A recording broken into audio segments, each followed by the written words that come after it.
So we move into chapter 4, and there's a lady that Jesus bumps into on his way through Samaria, and he talks to this lady about living water, and ultimately he tells her to go find her husband, and she said, "I'm not married."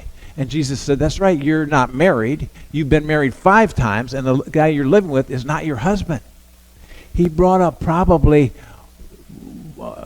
something that she didn't even want to think about, and that was her brokenness, her desire to fill her need by finding one man after another after another. And Jesus was telling her, "You don't need to do that. You don't need to do that." He says, "I'm the Messiah. I'm the one that can fill your needs." And so something else we learn about Jesus is that Jesus knows the areas that we're broken in.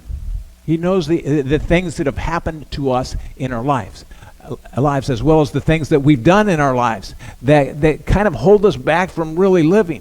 Some things that maybe people have told us about ourselves, or some ways that we have acted in our lives growing up, have just given us a mental picture of ourselves that we're not worth anything, that we're not really of any value. And even after we become Christians, even after we put our initial faith in Christ, we can still be held back by the things that we have learned as children, that we have learned growing up about who we are and who we're not, and the emptiness in our life that can't be filled. And so here's something else that we learn about Jesus. Jesus knows our brokenness, and he can satisfy our needs.